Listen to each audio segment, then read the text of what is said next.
Bien, previo a preguntar los datos del ciudadano con el objeto de individualizarlo a él, pongo en conocimiento de los señores intervinientes que hay petición de medios de comunicación o más concretamente de prensa del Poder Judicial, del canal judicial.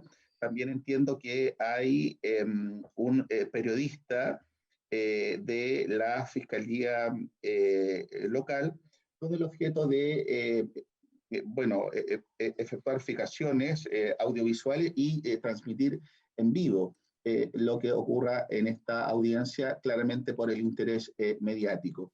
En este sentido, ofrezco la palabra a los señores intervinientes, si tienen algo que exponer. Magistrado, por parte de la Fiscalía, no hay inconveniente por temas de publicidad más que nada, solo haría presente que es un hecho bastante sensible y que para privacidad y por dignidad también de los familiares hay ciertas piezas que vamos a exhibir en su momento, al momento de requerir medidas cautelares que solicitamos en caso que se acceda a la grabación.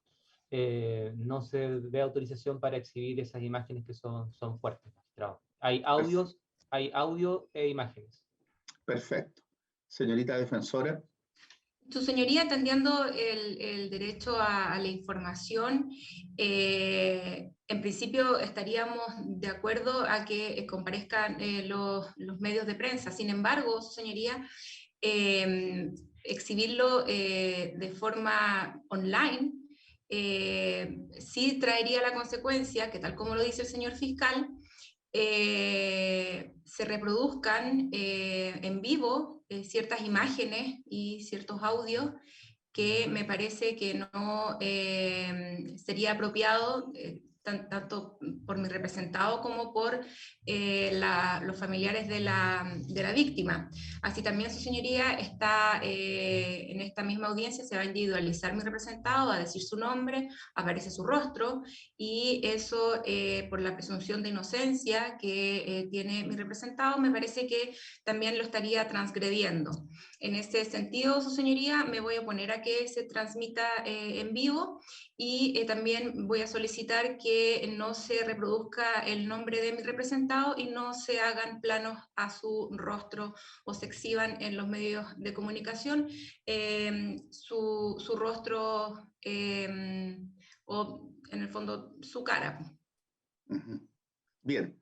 Entonces, oídos los intervinientes, se va a autorizar entonces el trabajo de la prensa, también la transmisión por canal del Poder Judicial, y se autoriza a los demás asesores comunicacionales y periodistas que estén presentes para que puedan efectuar su labor, sí, con ciertas restricciones. Y lo primero va a ser que no podrá exhibirse el rostro del imputado en un plano cerrado.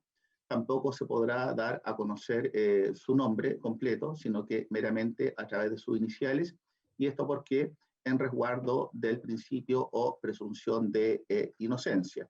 Y también como va a haber o existir una transmisión en vivo a través del portal o del canal del Poder Judicial, también le voy a pedir al señor fiscal que cuando llegue el momento de exhibir estas pruebas, estos antecedentes, que son claramente de carácter delicado y sensible, lo anticipe a este juez con el objeto de que también se pueda hacer la advertencia a quienes están efectuando estas transmisiones a fin de que se tomen los recaudos y se adopten las medidas necesarias, precisamente con el objeto de no exhibir estas imágenes o estos audios o estos elementos de convicción o antecedentes por el carácter sensible que tienen para los familiares de las personas involucradas y también para la dignidad misma de las personas, que son claramente principios que están consagrados en nuestra Carta Fundamental y a nivel de otros tratados internacionales vigentes que se encuentran ratificados por Chile. Bien, así que vamos a proceder ahora a individualizar a la persona del imputado. Señor, tenga usted buenos días.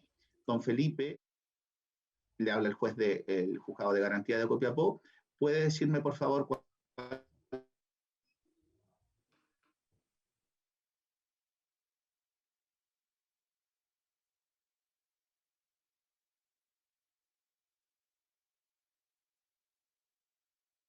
¿Usted a qué se dedica en la actualidad? Su domicilio, señor, ¿cuál es? ¿Qué sector es eso? Perfecto, comuna de Copiapó, ¿verdad? Bien. Entonces, imputado queda percibido artículo 26, Código Procesal Penal, en el domicilio indicado. La palabra se ofrece al señor fiscal. Muchas gracias, magistrado. Señoría, los antecedentes de la detención son los siguientes. El imputado fue detenido el día de ayer, 20 de julio de 2021, a las 14:06 horas, por funcionarios de Carabineros de la subcomisaría Pedro León Gallo de nuestra ciudad, toda vez que momentos antes de la detención recibieron un comunicado a la Central de Comunicaciones Policiales, en el cual una persona de sexo femenino, que posteriormente fue individualizada como Ángela Araya, daba cuenta que en el interior del domicilio de calle Rafael Sotomayor 1582 había un procedimiento de violencia intrafamiliar y una persona agredida por arma blanca.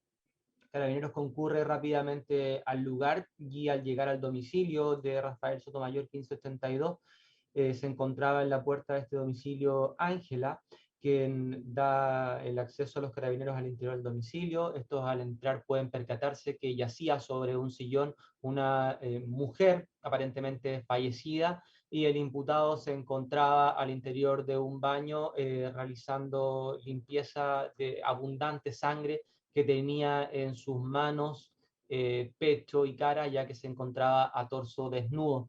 Carabineros, para efectos de asegurar el sitio del suceso, desenfunda su armamento para reducir al imputado. Este accede rápidamente a las peticiones policiales, no pone resistencia a la detención. Carabineros se percata que la víctima se encontraba fallecida en el lugar y se procede a la detención. Estos antecedentes, señorías, dan cuenta de una detención en la hipótesis de flagrancia del artículo 130d, el que acaba de cometer el delito. El imputado fue sindicado por su prima Ángela y también él reconoció el hecho en ese primer momento. Esas son las circunstancias de la detención, magistrado. El imputado fue trasladado también a contratar lesiones, donde no presentaba lesiones corporales de ningún tipo. Traslado a la defensa. Señoría, habiendo mi representado indicado que él mismo habría perpetrado la herida cortopunzante, no hay alegaciones respecto a su detención. Bien, oídos los intervinientes, entonces hemos de concluir que se efectuó el día de ayer un denuncio a Carabineros por parte de una ciudadana cuyo nombre es Ángela Araya, y a raíz de dicho denuncio o llamado, Carabineros concurrió al domicilio de Rafa.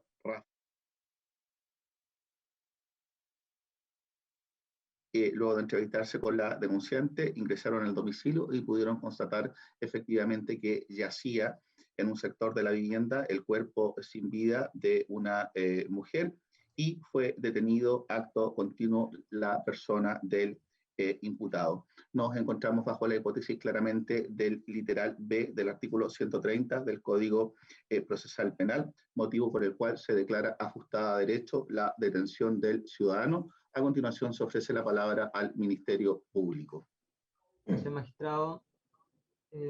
Señoría, voy a formalizar la investigación. Le comunico Bien, al disculpe, imputado. don Felipe, ponga mucha atención a lo que a continuación va a exponer el señor fiscal, porque lo que va a ocurrir a continuación es que el Ministerio Público le va a comunicar a usted los hechos por los cuales está siendo investigado en la presente causa. ¿Lo tiene claro? Sí. Bien, señor fiscal, la palabra es suya. Gracias, magistrado. Le comunico al imputado, ya individualizado en esta audiencia, que se sigue una investigación en su contra por los siguientes hechos.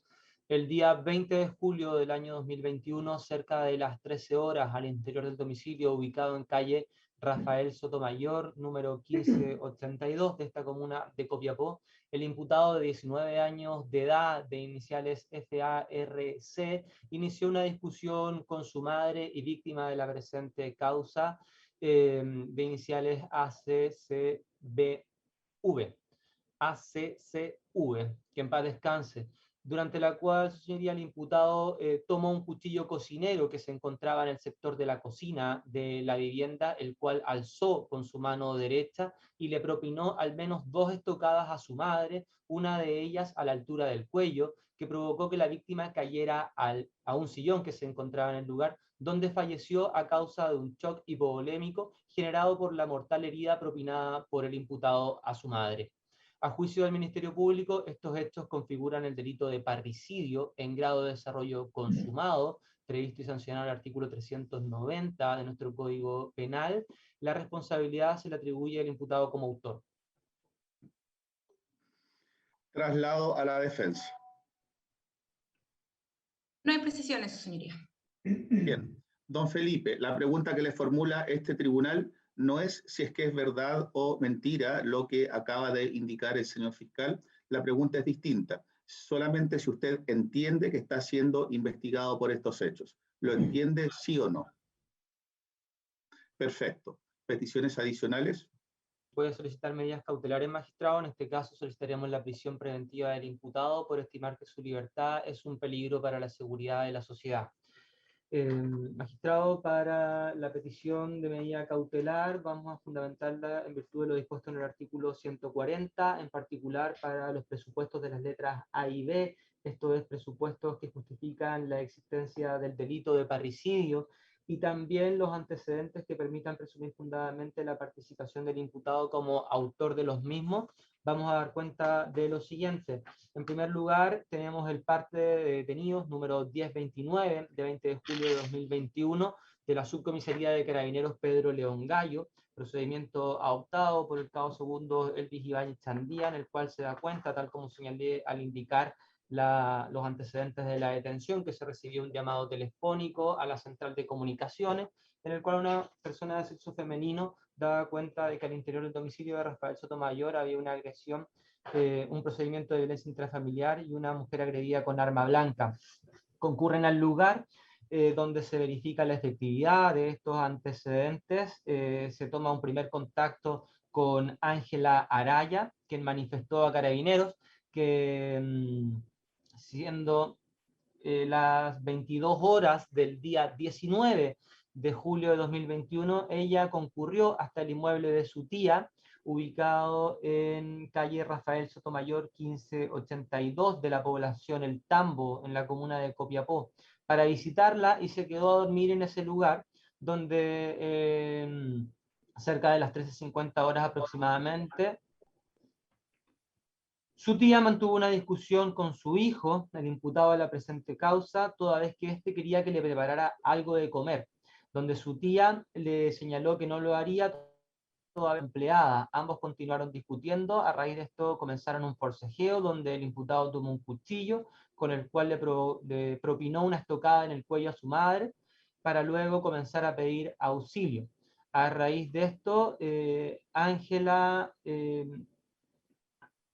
decide ayudar a la mujer toda vez que ésta no podía respirar, y el imputado le habría manifestado textualmente, según sus dichos: llama a la ambulancia para que la vieja no se muera.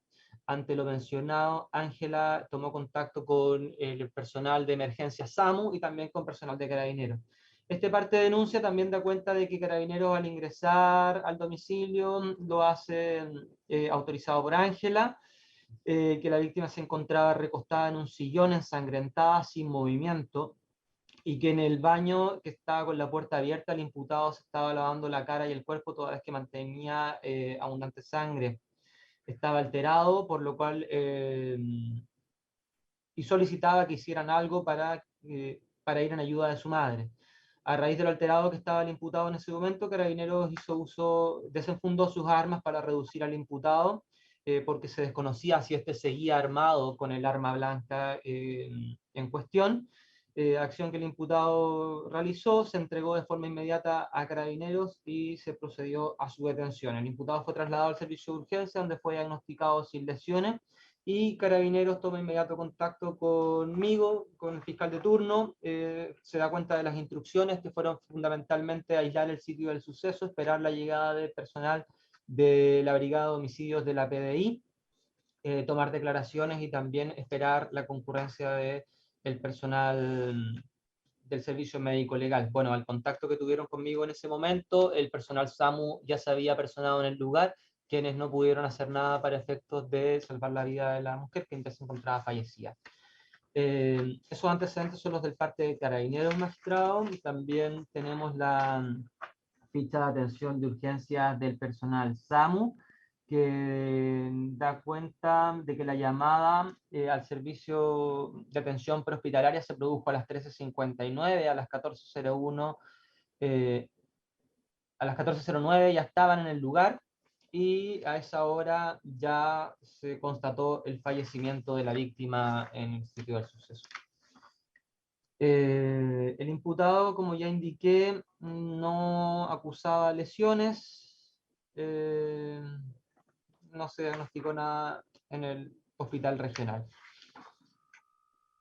Continuando con los antecedentes, señoría, para acreditar las letras A y B, tenemos el informe policial número 377 de fecha de hoy, 21 de julio de 2021, realizado por la Policía de Investigaciones, quienes dan cuenta de todas las diligencias realizadas en el sitio del suceso. Se da cuenta de que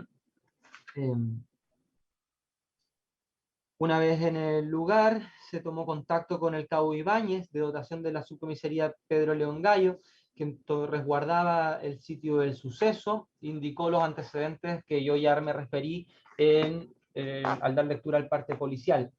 Se procedió a realizar el examen médico criminalístico del cadáver, con la finalidad de verificar si había o no intervención de terceros, la que finalizó a las 17 horas, y se estimó como causa probable de muerte un shock hipovolémico por herida cortopusante en el cuello de carácter homicida, con un intervalo de muerte de 2 a 3 horas, causa que será determinada fehacientemente por el servicio médico legal, cuya autopsia al día de hoy, magistrado, se encuentra pendiente y se estaría realizando en estos momentos en el servicio médico.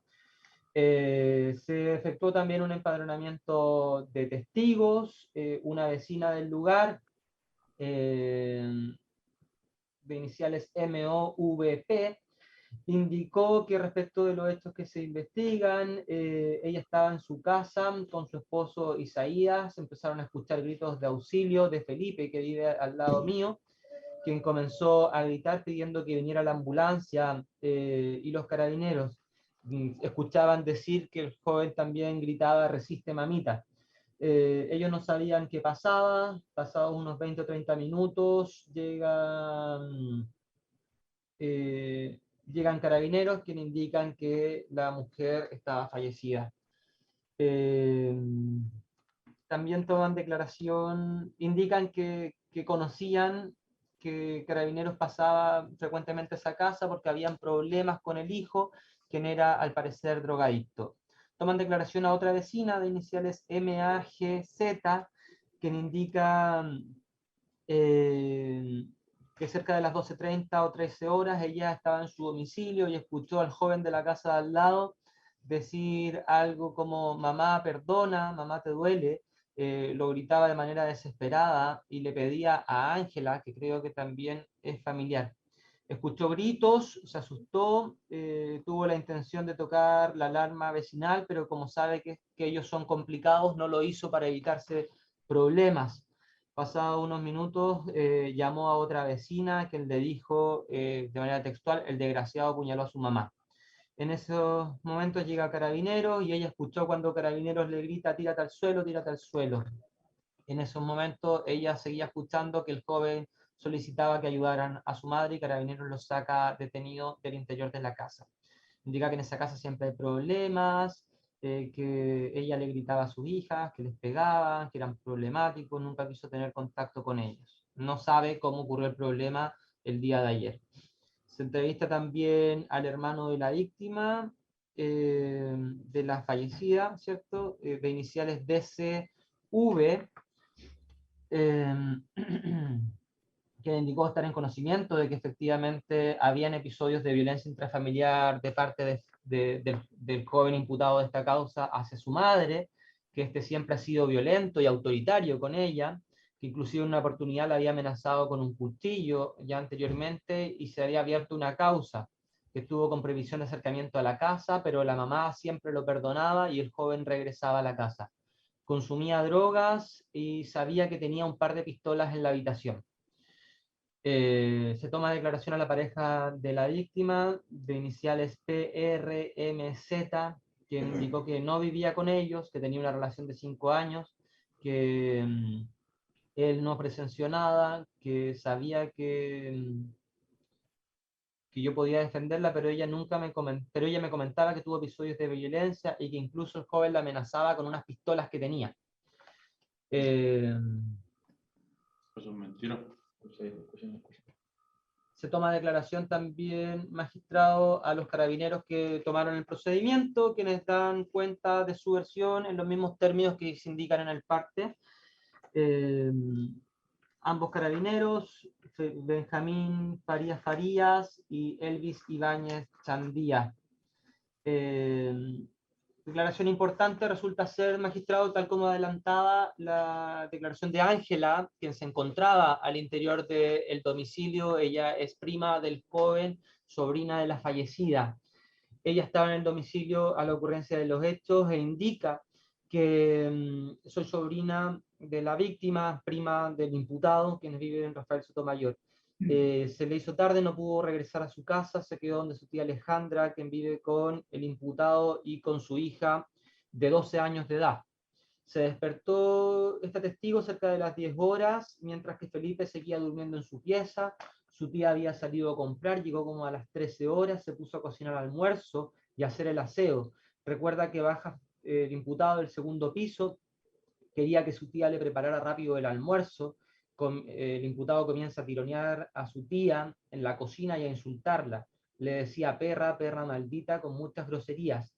En ese momento estaba en el segundo piso conversando esta testigo con su amigo. La testigo conversaba con su amigo a través de WhatsApp y le comenzó a mandar audios para que el amigo se diera cuenta de lo agresivo que estaba Felipe con su tía y que por eso a ella no le gustaba ir a esa casa.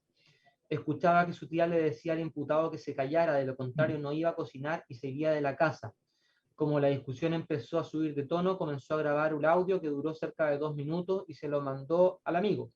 Seguía grabando, en un momento su tía le pide que baje. Ella baja al tiro, ya que pensó que el imputado la estaba ahorcando, porque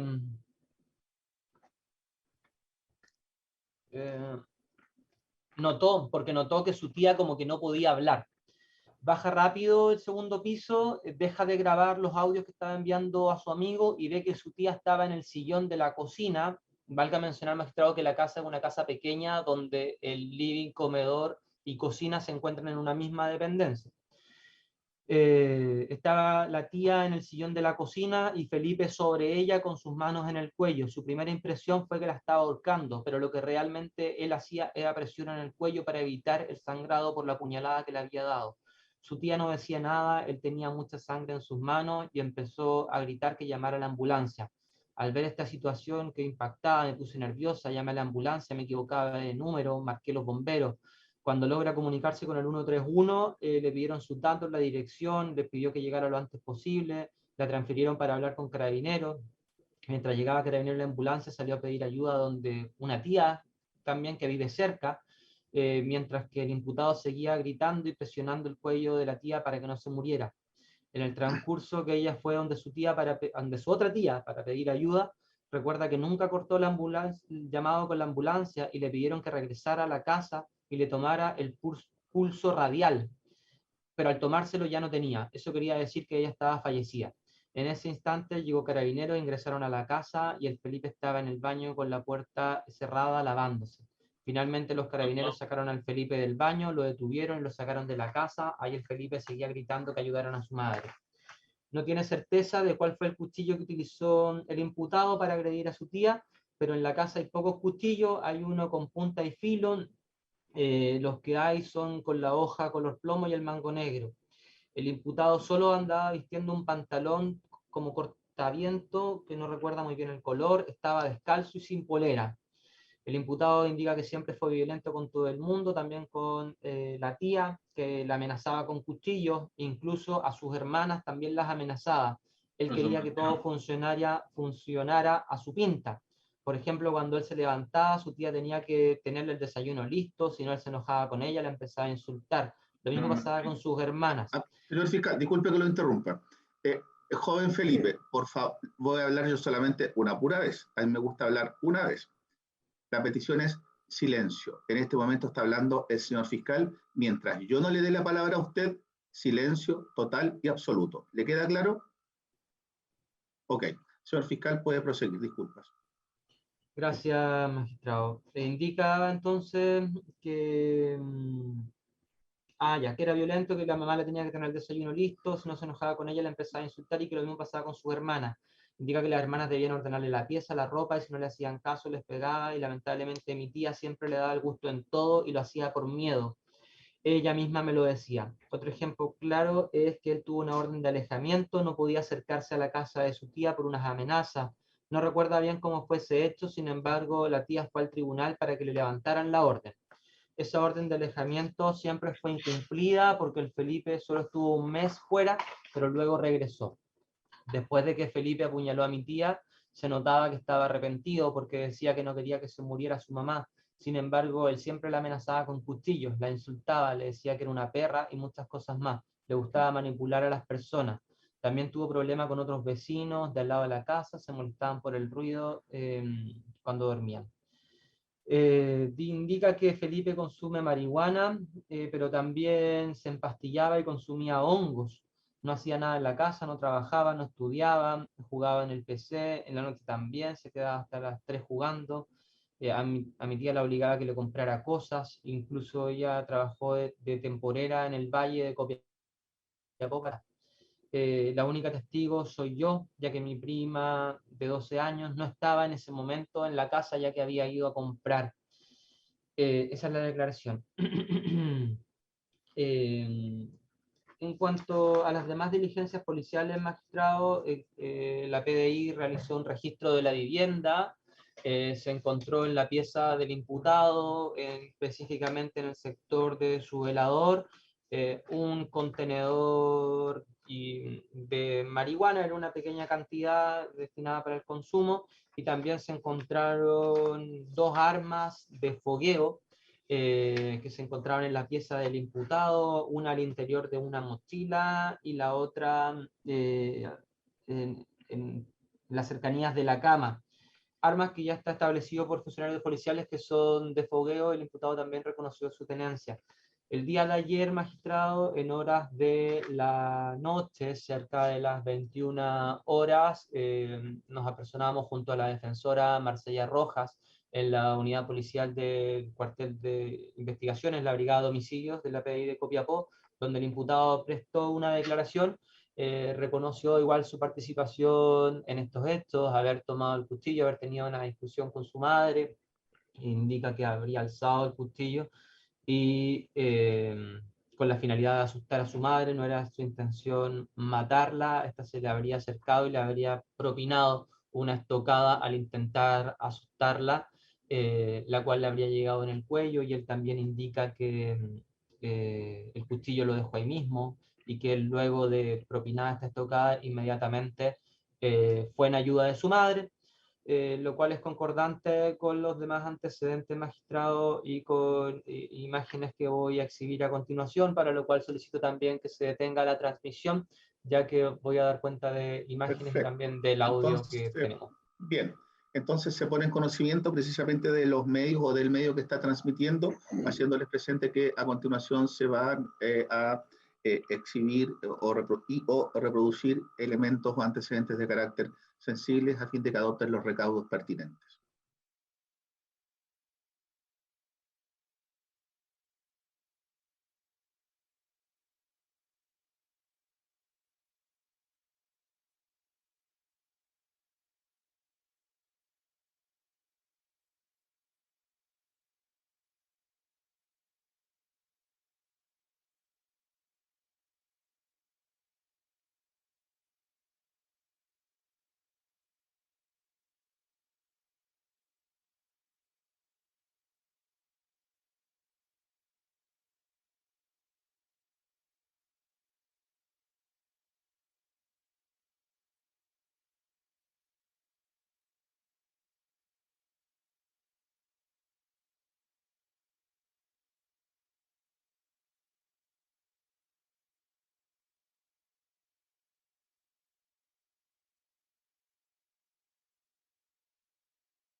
Ujú.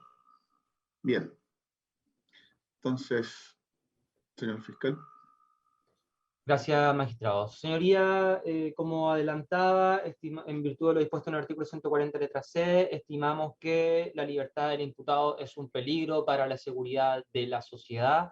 Por los siguientes antecedentes, siguiendo los presupuestos establecidos por el legislador en nuestro Código Procesal Penal, tenemos que tener en consideración la gravedad de la pena asignada al delito, y efectivamente el delito de parricidio consumado es uno de los delitos más graves de nuestro ordenamiento jurídico penal. Tiene penas que van desde el presidio mayor en su grado máximo, esto es 15 años y un día, hasta el presidio perpetuo calificado, es decir, contempla las penas más altas que se establecen en la ley penal chilena. El carácter del delito, magistrado, valga mencionar lo reprochable que resultan estos hechos, lo reprochable que resulta la conducta del imputado hacia su madre, escuchadas en los audios que se pudieron ilustrar al tribunal y que sirven también para contemplar el carácter de la conducta del imputado. Que un hijo de muerte a su madre, magistrado, es la conducta más reprochable penal y moralmente que puede existir. Tiene regulación a nivel legal y a nivel de tratados internacionales. Nuestra ley de violencia intrafamiliar, su señoría, incluso para casos de violencia intrafamiliar no constitutiva de delito, obliga al juez a imponer medidas de protección hacia las víctimas, y también, magistrado, en este caso hay antecedentes suficientes, ¿cierto?, para establecer medidas de seguridad de la sociedad toda. Y también tenemos que considerar, en relación al carácter del delito, lo establecido en la Convención Belém do Pará, que establece deberes para los estados para prevenir, erradicar y sancionar la violencia contra la mujer. Tenemos que efectivamente, en este caso, hay una mujer fallecida, una mujer que era víctima de violencia intrafamiliar de parte de su propio hijo, quien la denostaba en su calidad de mujer, que la denostaba en su calidad de madre, y la obligaba a realizar los requerimientos que este joven requería y le solicitaba constantemente, lo cual es concordante también con las demás declaraciones que se dieron a conocer anteriormente. En cuanto a la existencia de procesos pendientes, magistrado, hago presente al tribunal que el imputado mantiene vigente una causa por robo en lugar no habitado, frustrado, la causa RUC 19-00-394-616-1, causa que tiene programado un juicio simplificado efectivo el día 20 de septiembre del 2021, causa en la cual el imputado también se encuentra sujeto a medidas cautelares del artículo 155, medida cautelar de firma mensual y prohibición de salir del país. Además, magistrado, el imputado ya tenía dentro de los antecedentes de la Fiscalía al menos 2 denuncias anteriores por delitos de amenazas en contexto de violencia intrafamiliar contra su madre. Una de ellas del año 2016, la otra del año 2019, magistrado. Me voy a quedar con la del año 2019, que es la causa RIT 4831-2019, en la cual su madre denunció al imputado. A la fecha de esos antecedentes era adolescente, indicando que habría recibido un llamado de WhatsApp de su hijo en el cual le manifestaba: ¿dónde estás, maraca, perra concha tu madre? Te voy a matar, si no llegáis voy a apuñalar a una de mis hermanas. Este antecedente, magistrado, doy lectura de él porque es muy importante y revela también las conductas amenazantes del imputado, en la cual intimidaba a todo su grupo familiar con proferirles lesiones con armas cortantes, que fue efectivamente la actitud que terminó, la acción que terminó con el lamentable fallecimiento de la víctima de esta causa. Esta causa, magistrado, terminó con una suspensión condicional del procedimiento, la cual se encuentra vigente, fue concedida en marzo del año 2021 por el plazo de un año, la cual se impuso como condición solamente la fijación de un domicilio, y la del artículo 9, letra C de la Ley de Violencia Intrafamiliar, esto es la prohibición de porte o tenencia de armas de fuego por el plazo de 6 meses. Especialmente, magistrados, siguiendo nuestro cuerpo normativo que se refiere a la necesidad de cautela, indica que se deben considerar los delitos que tienen pena de crimen. Ya me refería a esto, este delito tiene las penas más altas. Y además tenemos que considerar esta suspensión condicional también a la cual ya me he referido, todo lo cual, magistrado, deja en evidencia que el imputado es un peligro para la seguridad de la sociedad y cumple con bastantes requisitos del artículo 140 para que se imponga la medida cautelar más gravosa que se consagra en nuestro ordenamiento jurídico. Traslado a la defensa. Gracias, su señoría. Sin perjuicio que en el transcurso de la investigación esta defensa podría modificar la teoría para justamente defender a mi representado, esta vez y en este estadio procesal, solamente haremos alegaciones respecto de la letra C del artículo 140 para oponernos a la medida cautelar de la prisión preventiva respecto de mi representado. Su señoría, tal como dijo el señor fiscal, mi representado tiene irreprochable conducta anterior, está pronto a cumplir la edad de 20 años, por lo menos ha estado en la edad adulta 2 años y no tiene condenas en ese mismo periodo de tiempo. Y respecto, su señoría, de la colaboración sustancial al esclarecimiento de los hechos, esto es el 11.9, huelga decir que mi representado no se movió del lugar de los hechos, todo lo contrario. No solamente él lo dice, sino que además también los vecinos, que está su testimonio en el parte de la brigada de homicidio, que señalan que él, mi representado habría estado intentando detener la hemorragia de su madre, se quedó en el lugar.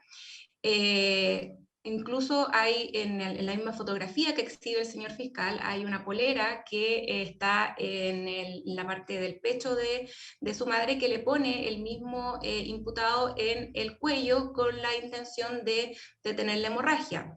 Incluso en el mismo audio señala mi representado algo así como, ay mamita, que también son los mismos dichos que los vecinos replican que él señalaba o que él estaba gritando.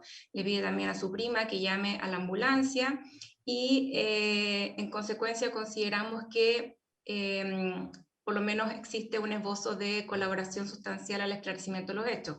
Tanto es así, su señoría, que él declara de forma voluntaria alrededor de las 21 horas en la brigada de homicidio, en la PDI, en presencia mía y en presencia del señor fiscal. El señor fiscal le señala que no es su obligación declarar, sin embargo él dice que quiere declarar para poder colaborar con estos hechos. Y declara en forma conteste con toda la demás carpeta investigativa, se sitúa en el lugar, demuestra la dinámica de los hechos, tanto con la toma del cuchillo, cómo lo toma, cómo lo hace, y también indica que hubo una discusión previa, que esa discusión previa habría estado en las mismas dinámicas que señala tanto el audio como su prima y también como los vecinos. Por lo tanto, consideramos que su declaración, al ser conteste con las demás pruebas que se exhibieron el día de hoy, habría también colaboración al esclarecimiento de los hechos. No es necesario que una persona empiece de forma inmediata una condena por la cual todavía no ha sido sancionado. Esto es entendemos, una medida cautelar. Por lo tanto, consideramos que a pesar de la prognosis de pena, se podría dar una medida cautelar diversa a la prisión preventiva. Podría darse una privación total de libertad en el domicilio indicado por el mismo mi mismo representado, o bien en la ciudad de Temuco, donde vive su padre. En ese entendido, entonces, nos oponemos a la prisión preventiva, letra C del artículo 140, por lo anteriormente antes dicho, su señoría. Bien, señor fiscal, consulta, claramente estamos en un estadio procesal iniciario, pero se ha añadido a la carpeta investigativa el certificado de nacimiento del... Ah, sí, magistrado, lo tengo acá a la vista. Lo añadí, magistrado, tengo un segundo.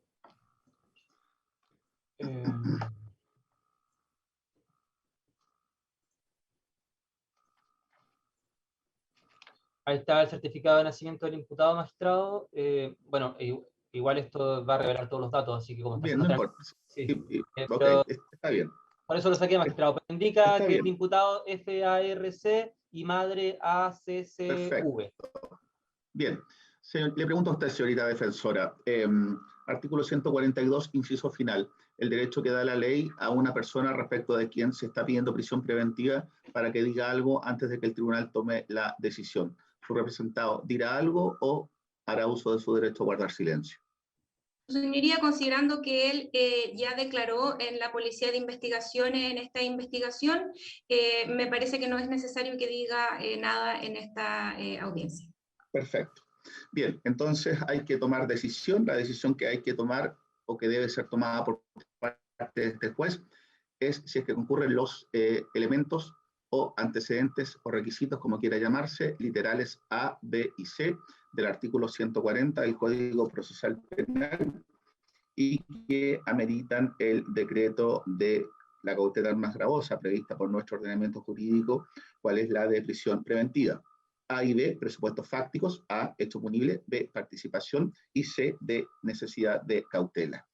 Debemos recordar que en cuanto a los presupuestos fácticos A y B, al inicio de sus argumentaciones, la defensa no los controvirtió. Sin embargo, y lo que controvirtió fue letra C. Sin embargo, esa controversia no implica que esta magistratura deba omitir razonamiento al respecto. Y es así que esta magistratura desde ya anticipa que tiene por justificado ambos presupuestos fácticos. A, hecho punible en cuanto a la calificación efectuada por el persecutor de un delito de parricidio consumado, previsto y sancionado en el artículo 390 del Código Penal. En efecto, el tipo penal indica el que conociendo las relaciones que los ligan, mate a su padre, madre en este caso, y ¿qué es lo que tenemos? Que se ha exhibido un certificado de nacimiento en el cual consta claramente que la persona del imputado es hijo de la víctima y claramente vivían en el mismo domicilio. Los audios se puede observar como claramente existía una relación de madre a hijo y no solamente él era hijo en cuanto a lo legal sino que claramente sabía y estaba en conocimiento de esta relación de parentesco. El deceso igualmente se produjo. El señor fiscal, en los antecedentes fundantes de su petición, hace alusión a esta ficha de atención de urgencia de personal SAMU, quienes llegan y se apersonan al domicilio de Rafael Sotomayor 1582 a eso de las 14 horas con 9 minutos del día de ayer, luego de haber recibido un llamado a eso de las 13 horas con 59 minutos, o sea, unos 10 minutos antes, y cuando llegan precisamente constatan el deceso de esta persona al no existir signos vitales. Igualmente hay una serie de fotografías que ha exhibido el señor fiscal, en las cuales se puede apreciar el cuerpo, lamentablemente ya de la víctima, en un sillón que estaba contiguo a las dependencias de la cocina, con abundante sangre, y en el cual también se podía observar un paño o un trapo, por así decirlo, con el cual se habría intentado taponear este flujo sanguíneo que venía claramente de la zona del cuello. En las fotografías claramente hay dos cortes, uno en la zona del cuello y sabemos que esta es una zona vital por la cual hay gran flujo de sangre, hay arterias que son importantes, yugular, y claramente es una zona vital. Además, en la fotografía se puede dar cuenta de otras cortes o lesiones de carácter menor en las zonas de los dedos, de las manos de la víctima, en que esta magistratura comparte las apreciaciones que hace el señor fiscal presente en estados virtuales el día de hoy, en el sentido de poder concluir que se trataría de lesiones defensivas, ya que previo a esta agresión con esta arma blanca hubo un gran momento de violencia, de lo cual da cuenta un registro de audio, el cual todos hemos escuchado, una discusión que fue cada vez escalando más y que se produjo por la exigencia del imputado de que su madre le sirviera comida de inmediato. Y ella, bueno, todos escuchamos en el audio, él le decía que se retirara, que saliera de ahí. Hubo, al parecer, en el audio se da cuenta de una actitud defensiva de la madre y finalmente viene esta estocada y se apaga finalmente la voz de la madre, que debemos entender cuando ya se produjo esta estocada, se produjo este flujo abundante de sangre y viene la pérdida del conocimiento, luego la pérdida de signos vitales y finalmente el deceso. Esto está constatado claramente por esta ficha de atención de urgencia de personal SAMU, todo ello sin perjuicio de que en la actualidad, lógicamente por la premura, no tenemos el protocolo de autopsia, eso es lógico, es normal. En estos momentos, en el día de hoy, se va a estar practicando la autopsia respectiva y luego con el protocolo final se dará cuenta de mayores y mejores detalles que aporten información al esclarecimiento total de los hechos. Pero el deceso claramente resulta acreditado. Y en cuanto a participación, igualmente tenemos varios elementos. Por una parte tenemos la declaración de una testigo, cuyo nombre es doña Ángela Araya, es una prima del imputado y una sobrina de la víctima, quien el día de ayer había ido a pasar la noche al domicilio de su tía, y luego ella en su declaración dice que por lo tarde de la hora optó por no volver a su domicilio, por diversas razones, puede haber sido específicamente por el toque de queda, o quizá de no haberlo existido también por el tema de que resulta inseguro moverse por arterias de la ciudad a altas horas de la noche, y entonces optó por pernoctar o pasar la noche en el domicilio de Rafael Sotomayor 1582, y luego al otro día se inició esta discusión. Ella comienza a grabar una nota de audio que se la envía a una tercera persona, se da cuenta claramente hay una agresión verbal de parte del imputado con epítetos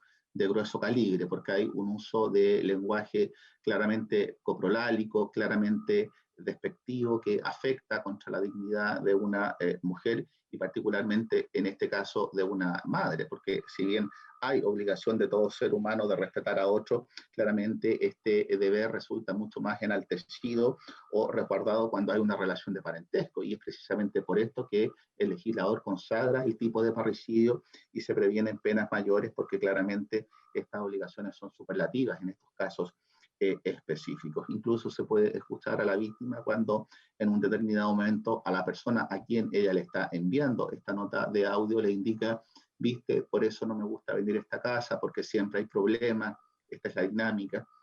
Y vemos cuando finalmente, bueno, la víctima dice: Felipe, no lo vayas a hacer, o expresiones de alguna índole parecida, y finalmente se apaga su voz. Luego tenemos esta declaración completa de esta testigo, doña Ángela Araya, quien da cuenta del relato y del modo en que ella fue testigo de los hechos como ocurrieron en el domicilio de Rafael Sotomayor. Igualmente tenemos declaración de un tío, un hermano de la víctima, iniciales DCV,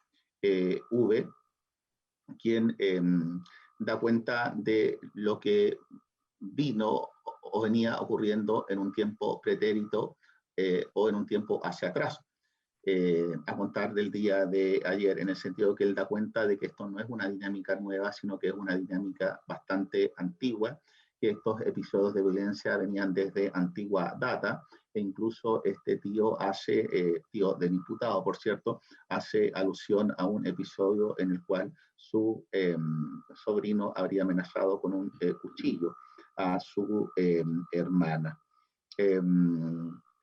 Y adicionalmente tenemos la declaración del imputado, quien en forma libre, voluntaria y también en presencia de su abogada defensora indica y reconoce su participación en el delito que se le ha imputado precedentemente. Por tanto, acá no solo tenemos justificada la existencia del delito en los términos del literal A del artículo 140 del Código Procesal Penal, sino que también los antecedentes o elementos anteriores son suficientes para acreditar el requisito del literal B, esto es, presunciones fundadas de participación, autoría inmediata, numeral primero, artículo 15, en el tipo penal de parricidio previsto en el artículo 390 del Código Penal. En cuanto a necesidad de cautela, ¿qué es lo que tenemos y que precisamente es el presupuesto que ha sido controvertido por la defensa?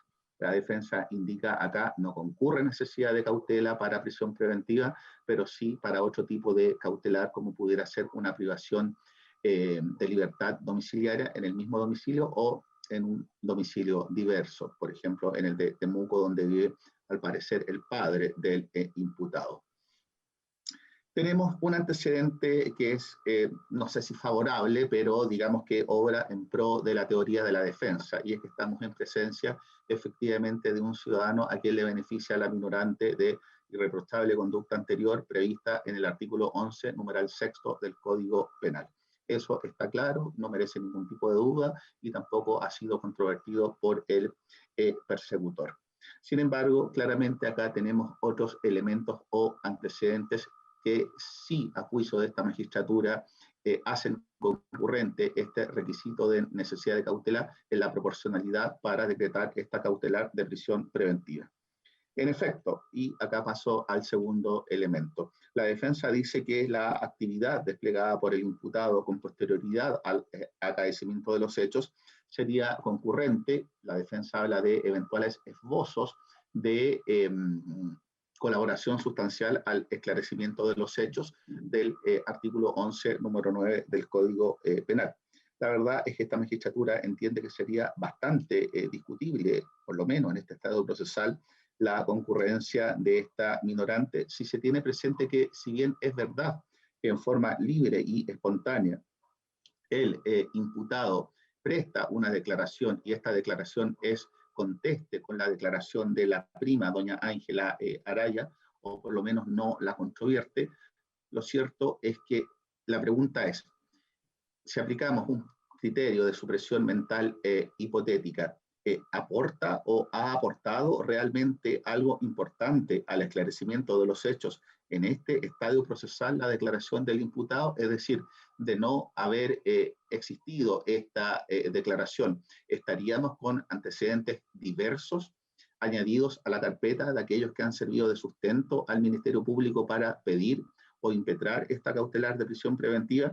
Claramente no, porque de no haber declarado el imputado, igualmente tendríamos justificados los elementos de hecho punible y presunciones fundadas de participación con el mérito de los restantes elementos de convicción que existen en la carpeta, que son la declaración de los testigos, particularmente la prima, que es una de las declaraciones más importantes. No digo que las demás no lo sean, pero es la declaración del sitio del suceso en el momento mismo de perpetración de estos hechos.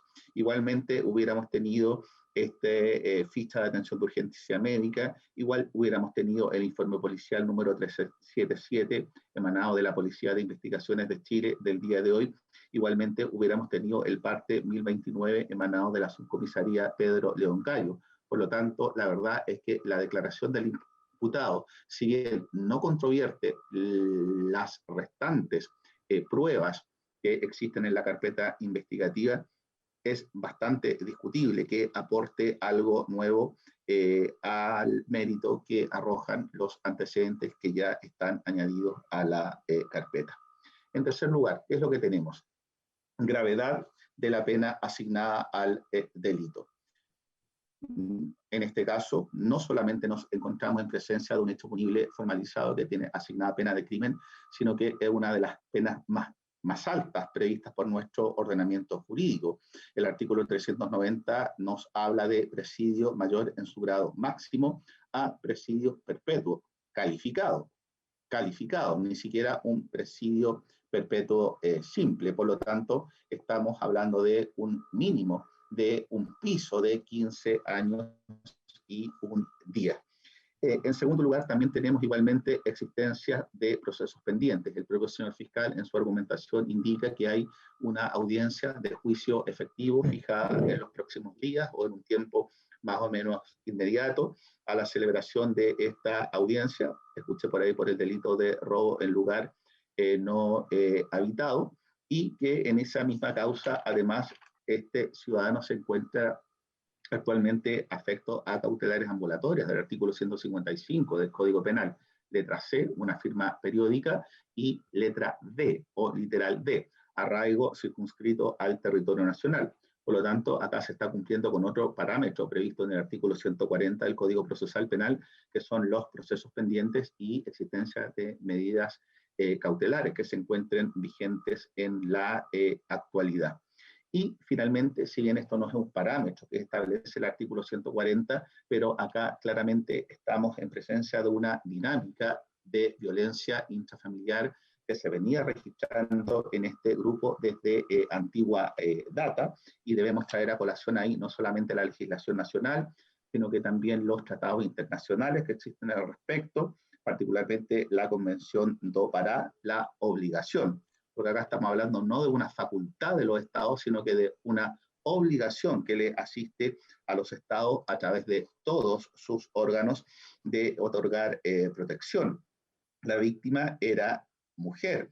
Además, existía una relación de parentesco madre a hijo entre víctima y la persona del imputado. Y efectivamente acá ya habían existido denuncias pendientes, de hecho, 2 denuncias previas por violencia intrafamiliar, una del año 2016 y otra del año 2019, en que en esa sazón el imputado, al parecer, o con toda probabilidad, tenía la calidad de ser adolescente, pero es decir, los hechos que lamentablemente culminaron ayer en forma tan trágica no se deben a un episodio que haya ocurrido únicamente al día de ayer, sino que es la lamentable culminación de un capítulo y de una dinámica de violencia intrafamiliar que se venía arrastrando en este grupo familiar desde hace varios años. Tanto así que en la causa del año 2019, carpeta RIT 4831 de 2019, esta concluyó con una salida alternativa de suspensión condicional de procedimiento, en que se fijaron 2 condiciones: fijación de domicilio, letra Y del 238, y letra C, la prohibición de portar armas de fuego. No incumplía esta prohibición porque las armas que fueron incautadas en su domicilio eran de fogueo, pero claramente estos hechos han ocurrido, y así lo entendí yo, dentro de este término de observación, ya que esta causa, si bien es del año 2019, a esta salida alternativa fue aprobada en el presente año 2021. Por lo tanto, esta formalización que ha tenido lugar el día de hoy en estados virtuales también traerá consecuencias jurídicas procesales en aquella carpeta RIT 4831 de 2019. En síntesis, ¿qué tenemos? Pese a estar en presencia de un ciudadano a quien le beneficia la atenuante de irreprochable conducta anterior 11 número 6, tenemos todos estos otros elementos ya argumentados por parte de este juez que permiten concluir que efectivamente concurre el elemento de necesidad de cautela en forma proporcional para decretar la medida cautelar más gravosa prevista por nuestro ordenamiento jurídico, como es la de prisión preventiva. No existe ningún fundamento para entender que esta medida cautelar es desproporcionada y acceder a lo pedido por defensa en el sentido de decretar un arresto domiciliario total en el mismo domicilio, porque hay una hermana o una hija de la víctima de 12 años, ni menos tampoco en otro domicilio de Temuco, teniendo presente la gravedad de la pena y la dinámica de lo que ha precedido. Por tanto, existe claramente un peligro para la seguridad de la sociedad respecto de la libertad de la persona del imputado. Las argumentaciones anteriores van unidas a las siguientes citas legales: artículo 5, inciso segundo, 36, 122, 139 y siguientes todos del Código Procesal Penal, artículo 390 del Código Penal, artículo 5 de la Ley sobre Violencia Intrafamiliar 20.066, Convención do Pará. La resolución o decisión de esta magistratura es la siguiente: al lugar a lo pedido por el Ministerio Público de Copiapó, como consecuencia de lo anterior, se decreta medida cautelar personal de prisión preventiva en contra de la persona del imputado, fundamento, peligro para la seguridad de la sociedad. ¿Alguna petición adicional? Plazo, su señoría, voy a solicitar 3 meses de plazo de investigación considerando la medida cautelar impuesta a mi representado. Traslado. Magistrado, nosotros éramos del parecer de pedir 4 meses inicialmente, toda vez que hay diligencias periciales que deben ser realizadas, particularmente pericias de ADN, que tienen que ser realizadas por la CRIM Central, pericias que conocidamente demoran. También hay armas que, si bien está establecido que son de fogueo, hay que realizar pericias para determinar si se encuentran aptas o modificadas, también una pericia natural en este tipo de casos. Y lo que más demora, magistrado, son el ADN. Por eso nosotros estimamos que un plazo razonable y prudente es de 4 meses de investigación, también concordante a la naturaleza de los hechos que estamos investigando. Bien, esta magistratura concluye que para un total esclarecimiento del hecho punible y eventual participación del imputado, efectivamente serán necesarias o menester una serie de diligencias, entre las cuales se encuentran las pericias indicadas por el señor fiscal, y sabemos que el tiempo para contar con estas pericias eventualmente haría concluir que los 3 meses serían insuficientes. Por tanto, parece más plausible el plazo contrapropuesto por el persecutor. Como consecuencia de lo anterior, esta magistratura fija 4 meses de término investigativo. ¿Alguna petición adicional? No, No, por la defensa. Bien, de ese orden de ingreso en contra del imputado para ante el Centro de Cumplimiento Penitenciario de Copiapó, y en la orden incluir una constancia que deberán adoptarse las medidas de seguridad que sean pertinentes a fin de salvaguardar la integridad física y psicológica del imputado, teniendo presente la naturaleza del delito que ha sido formalizado. ¿Alguna petición adicional? no, magistrado. Nada más. ¿No? No, Si no la hay, magistrado. ponemos fin al presente audio. Bien, fin al presente, a la presente audiencia.